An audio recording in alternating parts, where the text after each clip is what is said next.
அஸ்ஸலாமு அலைக்கும் வரஹ்மத்துல்லாஹி வபரகாத்துஹு.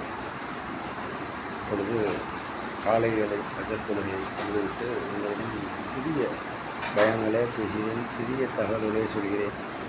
நீங்கள் அதை கேட்டு நன்மையை பெற்றுக்கொள்ளுங்கள். அல்லாஹு ஜல்லஷானஹு தஆலாவிடம் எப்படி நம்ம அல்லாஹ்வை நெருங்கணுமோ அப்படி அல்லாஹ் நம்மளை நெருங்குவான். அல்லாஹ் சொல்கிறான், நீ ஒரு ஜான் வந்தால் நான் ஒரு முளம் வர்றேன், நீ ஒரு முளம் வந்தால் நான் நடந்து வர்றேன், நீ நடந்து வந்தால் நான் ஓடி வரேன். இது மனிதர்கள் இடத்துல. அல்லாஹ் தஆலா இங்கே நம்ம ரொம்ப இறக்கமுள்ளவனாகவே பார்க்குறான். ஆனால் மறுமையில் அவனுடைய பிடியிலேருந்து யாருமே தப்ப முடியாது. மறுமையில் அவனுடைய பிடியிலேருந்து யாருமே தப்ப முடியாது. அப்போ இந்த உலகத்தை அல்லாஹ் தஆலா நமக்கு ஒரு பரீட்சையாகவே தந்திருக்கானே தவிர வேறு எதுவுமே கிடையாது. நம்ம நினச்சிக்கிட்டோம் இன்றைக்கி செல்வம் தானா வாழ்ந்துட்டா ரொம்ப பெரிய விஷயம், செல்வத்தை கொடுத்துட்டான்லா அப்படின்னா நம்ம பெரிய விஷயம் அப்படின்னு நம்ம நினச்சி பேசிக்கிட்டு இருக்கிறோம். ஆனால் செல்வம்ங்கிறது அல்லாஹ் தஆலா சொல்கிறான், செல்வம்ங்கிறது உங்களுக்கு அதுவும் ஒரு சோதனை தான். அது ஒரு பெரிய சோதனை. ஏழ்மை அப்படிங்கிறது அல்லாஹ் தஆலா அந்த இறக்கத்துக்காக அல்லாஹ் தஆலா மன்னிக்கிறான். ஆனால் அந்த செல்வம் அப்படின்னு கொடுத்தா அதுக்கு நீங்கள் ஒவ்வொரு பணத்துக்கும் நீங்கள் ஜக்காத்து கொடுக்கணும், சதக்கா கொடுக்கணும், அதுக்கு கேள்வி கணக்கு இருக்குது. அப்போது இதுலேருந்தே தெரியுது உங்களுக்கு செல்வத்தை விட அல்லாஹ் ஏழ்மையை நேசிக்கிறான் அப்படின்னு. ஸல்லல்லாஹு அலைஹி வஸல்லம் செல்வத்தை நேசித்திருந்தாங்க அப்படின்னு சொன்னால் இன்றைக்கி அல்லாஹ் ஜல்லஷானஹு நம்ம எல்லாமே செல்வந்தராக தான் இருப்போம்.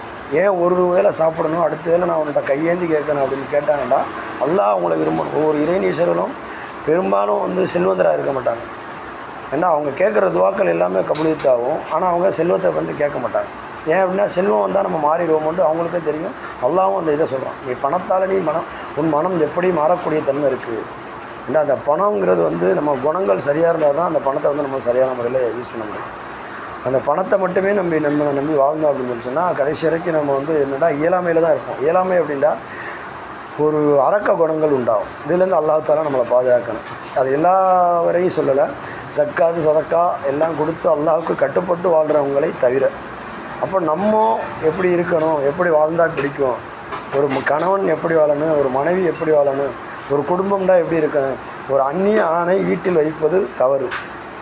அல்லாஹ் தஆலா சொல்கிறான், நீங்கள் மகரமான பெண்களாலும் சரி ஆண்களாலும் சரி நீங்கள் பேணிக்கொள்ளுங்கள். நீங்கள் நல்லவங்க தான், ஆனால் அவங்க கூட ஷைத்தான். அல்லாஹ் தஆலா ஒவ்வொரு மனிதனுக்கும் ஒரு மலக்குகள் இருக்காங்க, ஒரு ஷைத்தான் இருக்காங்க. எப்படி வழி கெடுக்கணும்னு ஷைத்தான் துருத்திக்கிட்டு இருக்கான். அதிலேருந்து நம்மளை பாதுகாக்கணும். இன்ஷா அல்லாஹ் இதுவே இன்றைக்கி சிறிய பயானாக சொல்கிறேன். இதிலிருந்து நிறைய கருத்துக்கள் இருக்குது. நம்ம சொல்லப்போனால் மணிக்கணக்கில் பேசலாம். ஆனால் இதையும் நிப்பாட்டிக் கொள்கிறேன். முடிந்த அளவுக்கு 3 நிமிஷம் தான் பேசிக்கிட்டு இருக்கேன். அது தரனா கொஞ்சம் 5 நிமிஷம் இன்ஷா அல்லாஹ் கொஞ்சம் கேட்டு நீங்கள் உங்கள் வாழ்க்கையை சீர்திருத்து கொண்டு இறை நேசர்களாக அல்லாஹ் இடத்துல துஆ செய்யுங்க. சுப்ஹானக அல்லாஹும்ம வ பிஹம்திக நஷ்ஹது அல்லா இலாஹ இல்லா அன்த நஸ்தக்ஃபிருக வ அத்தூபு இலைக். சுப்ஹான ரப்பிக ரப்பில் இஸ்ஸத்தி அம்மா யசிஃபூன் வ ஸலாமுன் அலல் முர்ஸலீன் வல்ஹம்துலில்லாஹி ரப்பில் ஆலமீன்.